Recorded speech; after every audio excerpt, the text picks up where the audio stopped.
हमारे घर में पुत्र के रूप में जन्म लेकर कौन आता है?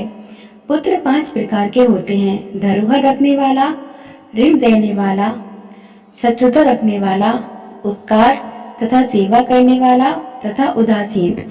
जिसने जिसकी जिस भाव से धरोहर हड़प ली है, वह उसी भाव से उसके यहाँ जन्म लेता है। धरोहर का मालिक रूपवान और गुणवान पुत्र होकर जन्म लेता है और धरोहर हरण करने का बदला लेने के लिए दारुण दुख देकर चला जाता है।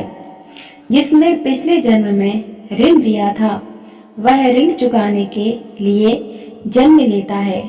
वह सदा ही अत्यंत दुष्टतापूर्ण बर्ताव करता है।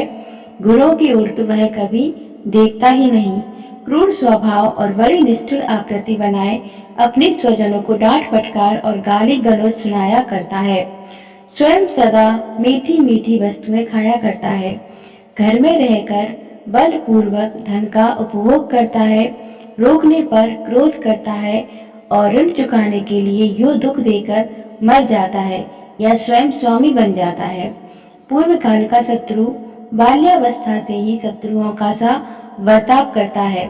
खेल कूद में भी माता पिता को बुरी तरह मार मार कर भागता है और बार बार हंसा करता है। क्रोधी स्वभाव को लेकर ही बड़ा होता है और सदा वैर के काम में लगा रहता है। प्रतिदिन पिता माता की निंदा करता है, नाना प्रकार से धन का अपव्यय करता है और सब कुछ हथिया कर माता पिता को पीटता है। उनके मरने पर न श्राद्ध करता है और न कभी उनके लिए दान करता है। पूर्व काल में उपकार पाया हुआ पुत्र बचपन से ही माता पिता का प्रिय कार्य करता है। बड़ा होने पर भी उनको सुख पहुंचाने में लगा रहता है और अपनी भक्ति से सदा माता पिता को संतुष्ट रखता है। स्नेह से, मधुर वाणी से, प्रिय लगने वाली बातचीत और सेवा से उसे प्रसन्न करने की चेष्टा करता है।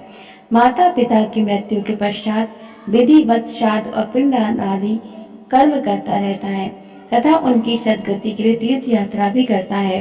5वां उदासीन बालक सदा उदासीन भाव से रहता है।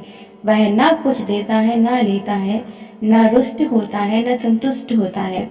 जिनकी धरोहर रख ली गई हो, जिनके ऋण का धन हड़प कर लिया गया हो और जिनसे वैर भाव रखा गया हो, ऐसे लोग बदला चुकाने के लिए पुत्र होकर सदा दुख ही देते हैं। जिनका उपकार किया गया हो, वे सदा करते, सेवा करते, सुख पहुंचाते और जिनसे कोई खास संबंध न रहा हो, वे उदासीन होकर रहते हैं।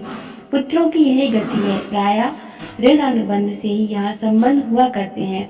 शास्त्र कहते हैं कि पुत्र ही नहीं, ऋणानुबंध से पिता माता पत्नी पति बंधु बांधव नौकर यहाँ तक कि हाथी घोड़े भैंस गाय आदि बनकर भी अपना अपना बदला चुकाने का जीव संबंध जोड़ा करते हैं। वस्तुतः मनुष्य को मोक्ष या भगत प्राप्ति तो उसके अपने साधन से ही प्राप्त होती है।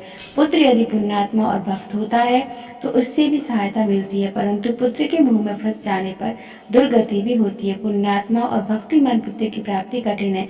अतएव पुत्र न होने पर दुखी होना और अपने को भाग्यहीन मानना कदापि बुद्धिमता नहीं है। तथापि जिनको पुत्र न होता हो और पुत्र की बड़ी प्रबल चाह हो, उनको शारीरिक रोग के लिए और सचार कराने के साथ ही निम्नलिखित कार्य करने चाहिए। पुत्रेष्टि यज्ञ से तो यज्ञ यथार्थ रूप से संपन्न होने पर नवीन प्रारब्ध बल का प्राय पुत्र होता ही है। इन उपाय से सद्गुण संपन्न पुत्र का उत्पन्न होना माना गया है।